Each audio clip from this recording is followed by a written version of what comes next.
Bonsoir, donc je vais vous présenter une vidéo qui concerne particulièrement le programme de mathématiques des étudiants de Dauphine, mathématiques et statistiques, mais qui, pour un périmètre plus large, peut aussi concerner des étudiants en MASS, mathématiques appliquées aux sciences sociales, ou des étudiants de MPSI.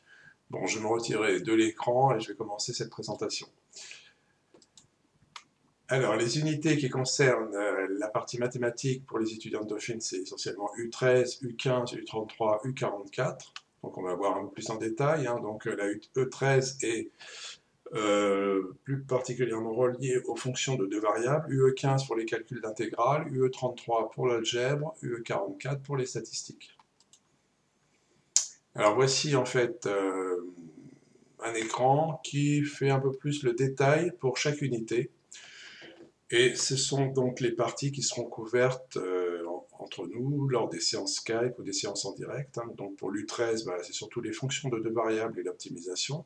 L'U15 est consacré au calcul d'intégrales. L'U33 pratiquement à tout ce qui concerne l'algèbre linéaire, donc depuis les matrices, les équations linéaires, les matrices carrées, les déterminants, les bases et dimensions, le théorème du rang, la diagonalisation et les fiches de synthèse.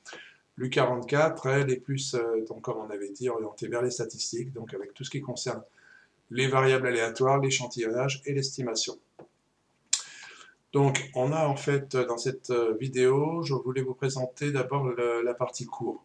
Voilà, dans ces écrans, en fait, que j'ai bâtis avec des fenêtres de questions-réponses, comme vous voyez ici, je vais désactiver. Voilà, si j'allume ici une ampoule, j'ai sur la même ligne un jeu de questions-réponses.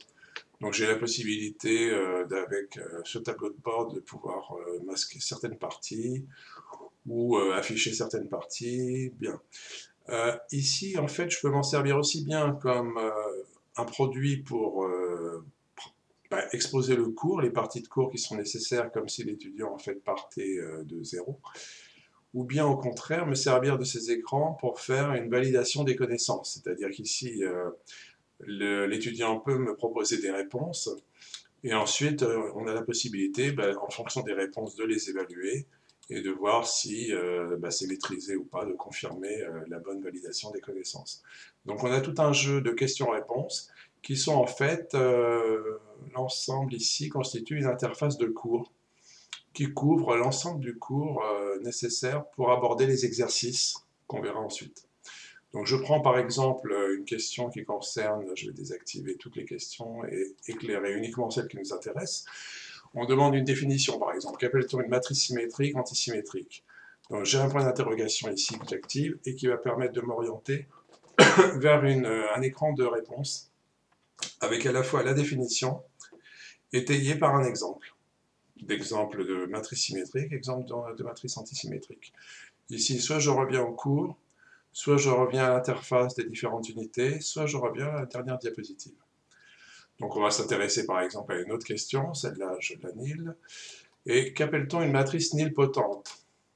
Voilà, c'est sur le même principe.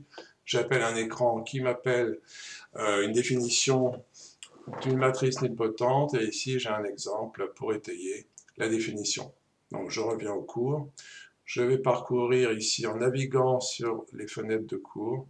Je peux comme ça atteindre des nouvelles questions et ça peut se répéter évidemment pour couvrir tout le cours.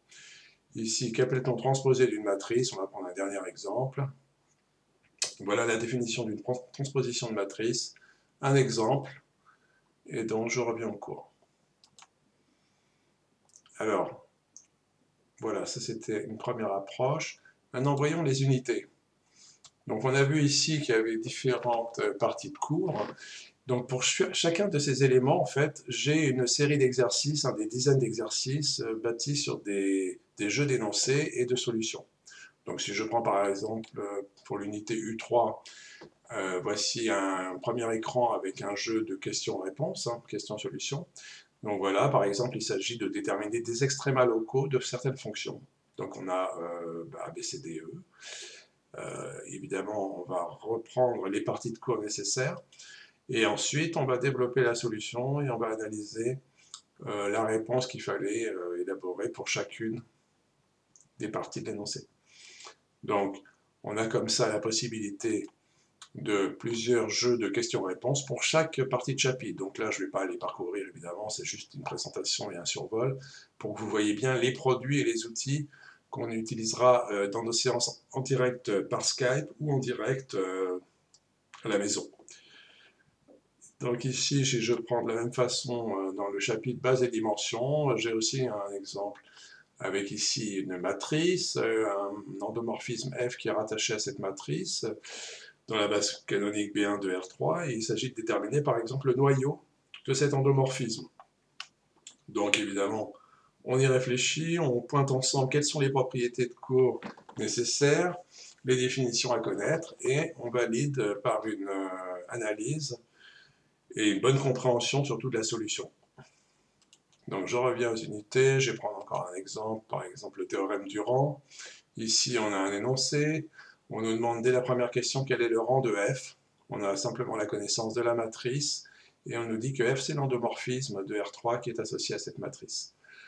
Donc là encore on va pouvoir réfléchir et étudier la résolution si jamais ça a accroché sur certains points, pour revalider quelles sont les propriétés indispensables à connaître qui n'étaient pas suffisamment connues. Alors, je reviens à la liste des unités, et je vois qu'ici, on a beaucoup d'autres exemples, notamment sur la partie statistique. Eh bien, c'est de la même façon, on aura toute une série d'exercices avec des jeux de questions-réponses sur les variables aléatoires, l'échantillonnage et l'estimation. Donc voilà, moi je voulais vous présenter les différentes interfaces, les produits de cours qui seront examinés ensemble, les jeux de questions-réponses, l'utilisation possible de l'interface validation des connaissances à la fois comme support de cours ou bien comme moyen de faire le point sur le niveau de connaissances acquises. Voilà. Mais écoutez, je vous remercie de votre attention, je vous dis à très bientôt sur Skype ou dans des séances en direct.